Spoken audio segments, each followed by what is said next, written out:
que j'ai lu aussi que les femmes, d'ailleurs c'est un peu la pression que les parents, la société nous met, tu sais, quand tu arrives à la trentaine, on dit que c'est beaucoup plus difficile de tomber enceinte, d'avoir des enfants, que lorsque tu as moins de 30 ans.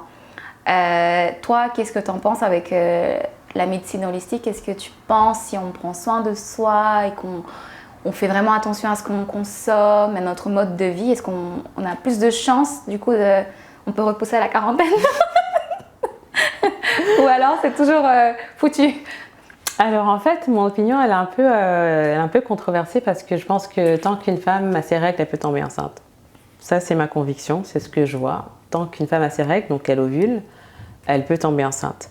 Maintenant, les chances de grossesse réduisent naturellement avec l'âge. Donc on est plus fertile à 25 ans qu'on ne l'est à 35 ans. Mais de base, la fertilité, c'est une micro-fenêtre chaque mois. Donc chaque mois, on a 25% de chances de tomber enceinte. Et l'idée, c'est que plus le temps passe, plus cette fenêtre, elle réduit. Okay? Maintenant, il y a des moyens d'optimiser, de préserver sa fertilité. C'est pour ça qu'en général, je dis aux femmes, n'attendez pas le moment où vous voulez tomber enceinte pour commencer à y penser. La fertilité, c'est comme un muscle, c'est quelque chose qu'on entretient. La fertilité, c'est un indice de santé générale. Donc si on est fertile, ça veut dire qu'on est en santé. Et si on a des troubles de fertilité, même si on n'a pas envie de tomber enceinte, jamais, il faut être fertile parce que c'est un indicateur de santé. C'est le signe que votre équilibre hormonal, il est optimal, que vos hormones font ce qu'elles sont censées faire, que votre corps fait ce qu'il est censé faire. Et ça, c'est important d'y penser avant. Et c'est pour ça que tu fais bien d'y penser parce qu'effectivement, passé 35 ans, oui, ça devient plus difficile, mais ce n'est pas impossible. Et malheureusement, c'est un stress qu'on met beaucoup dans la tête des femmes. Que, en général, j'ai envie de briser un peu cette espèce de stress parce que, comme je disais tout à l'heure, en tant que femme, on écoute ce que nos professionnels de santé nous disent et on croit en ça. Donc, si on me dit à partir de 35 ans, tu n'auras plus d'enfants, mais je vais y croire et donc mon corps. Et je vais l'intégrer. Mon corps va l'intégrer, bien sûr, parce que nos cellules sont à l'écoute de tout ce que notre corps, tout ce qu'on pense.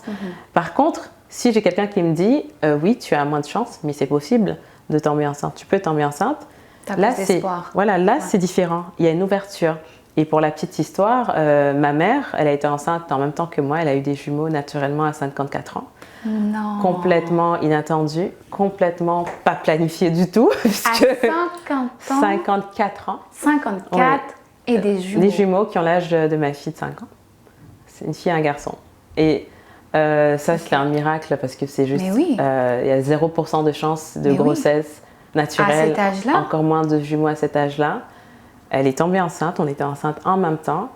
Et moi, ça m'a ouvert les yeux sur une réalité que je ne savais même pas possible en fait. C'est pour ça que mon discours, il a beaucoup changé. Aujourd'hui, j'accompagne beaucoup plus de femmes passées 40 ans parce que justement, les femmes ont des enfants plus tard pour des raisons tout à fait valides.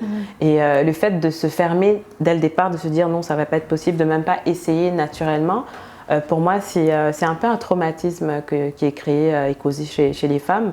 Donc l'idée, c'est de se dire que tant que notre corps il fonctionne, on peut. Mais il n'y a aucun mal à aller chercher de l'aide si ça devient complexe, en fait.